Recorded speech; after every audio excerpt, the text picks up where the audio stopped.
Pernah nggak sih kamu tahu ada tugas atau kerjaan yang deadline-nya tinggal hitungan jam, tapi kamu malah tiba-tiba ngerasa, kayaknya ini waktu yang tepat buat bersihin sela-sela keyboard, atau malah asik scroll TikTok sampai jempol keriting. Kalau kamu sering ngerasa gitu, please berhenti nyalahin diri sendiri dan bilang kalau kamu itu pemalas. Karena ternyata secara sains, prokrastinasi itu bukan soal kemalasan. Ini adalah perang besar yang lagi terjadi di dalam otak kamu. Hari ini kita bakal bedah kenapa otak kita hobi banget menunda, dan gimana caranya hack otak kita biar nggak terus-terusan jadi budak deadline.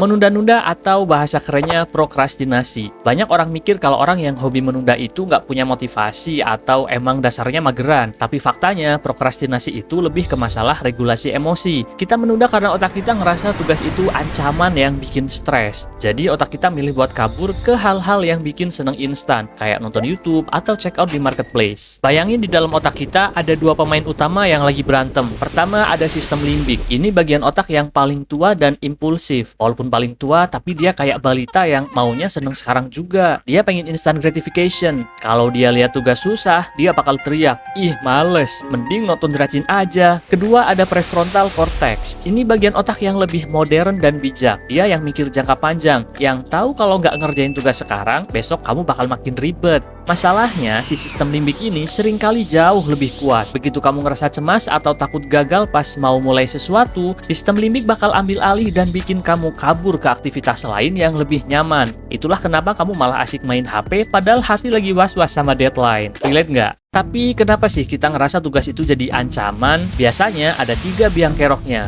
Pertama, perfeksionisme. Kamu takut hasilnya nggak sempurna, jadi mending nggak usah mulai aja sekalian. Kedua, takut gagal. Kamu ngerasa kalau kamu gagal di tugas ini, itu artinya kamu bego lah, nggak kompeten lah. Jadi otakmu berusaha ngelindungin harga diri kamu dengan cara, menunda.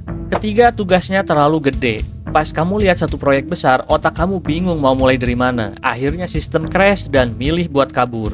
Jadi prokrastinasi itu sebenarnya adalah coping mechanism atau cara kita bertahan hidup dari rasa stres. Tapi cara ini malah bikin makin stres di akhir kan? Terus gimana cara ngalahin si balita di otak kita itu? Tenang, ada beberapa tips praktis yang bisa kamu coba sekarang juga. Tips pertama, aturan 5 detik. Pas kamu kepikiran mau ngerjain sesuatu, hitung mundur. 5, 4, 3, 2, 1, dan langsung gerak. Jangan kasih otak kamu kesempatan mikirin alasan buat nunda. Tips kedua, pecah jadi tugas kecil yang kelihatannya konyol. Jangan tulis kerjain skripsi, itu serem. Tulis aja buka laptop atau ketik satu kalimat. Begitu kamu mulai hal kecil, biasanya otak bakal lebih gampang ngelanjutinya. Tips 3, namain emosinya. Pas kamu ngerasa pengen kabur, coba berhenti sebentar dan bilang, "Oh, aku lagi takut," atau "Oh, aku lagi overwhelmed nih." Anehnya, emosi yang dikasih nama itu bakal jadi lebih jinak. Otak kamu jadi nggak perlu kabur sejauh itu.